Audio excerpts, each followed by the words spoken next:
Alors là je suis content parce que il y a vraiment un joli petit parterre.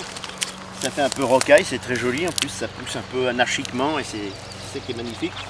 Alors là on a toujours dans la famille des labiers qui généralement nous propose beaucoup de plantes agréables à manger. On a du lamier pourpre.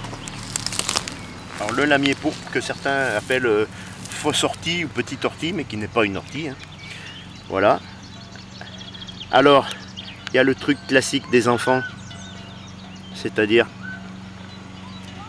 le petit goût sucré en bas de la fleur. On butine. Et puis sinon, eh bien, on peut manger la plante. Alors crue, c'est pas mauvais. C'est craquant. Ah ouais. Et en soupe, c'est excellent. En salade, il vaut mieux manger quand c'est tout petit et qu'il n'y a pas encore la fleur. Ça a une tendance à être un petit peu amer.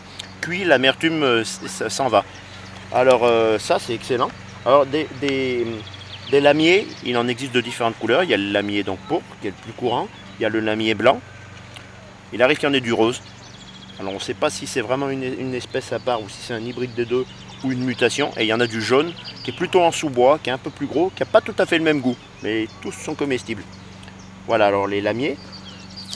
Ensuite ici, on a du lierre terrestre. Alors le lierre terrestre est une labiée aussi, une labiacée. Ça n'a rien à voir, mis à part le nom, avec le lierre qui grimpe après les arbres ou qui court dans les bois. Le nom, ça c'est un peu spécial. Pourquoi lierre terrestre? Je ne saurais pas le dire. Ça a une odeur très très particulière, un peu musquée, un peu, on pourrait pas dire, presque animal. Alors ça c'est pareil. À quoi ressemble le goût du lierre terrestre? Ah ben, au lierre terrestre.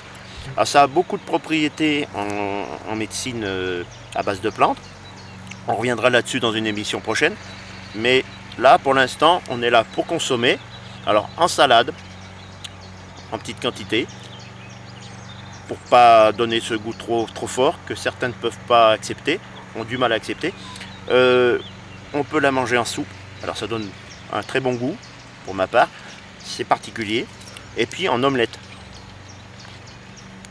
Et ça, franchement, pour moi, c'est le petit Jésus en culotte de velours. D'abord l'odeur. Très spéciale. C'est légèrement épicé. Une odeur épicée qui pourrait laisser paraître que la plante n'est pas comestible à la limite. Mais bon, je ne suis pas habitué à déguster des lierres. Ah, je goûte.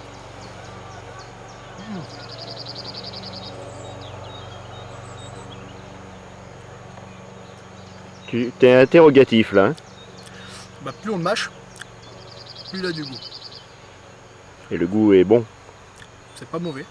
C'est vrai que c'est un côté épicé. C'est vraiment très particulier. Et moi, si j'avais à l'associer avec une cuisine, je la porterais comme un épice. Peut-être des... Alors je sais pas maintenant, il faudrait le déguster sans les fleurs, pour voir si les fleurs ont un goût particulier. Ou alors si c'est vraiment le feuillage qui apporte sa contribution dans ce goût particulier. Mais dans une sauce, pour l'améliorer à la limite, on pourrait tester. Ouais. Ou un saucisson cru avec Voilà. en guise d'épices, Saucisson plein de entre soda. autres, celle-ci. Après l'avoir bien mâché,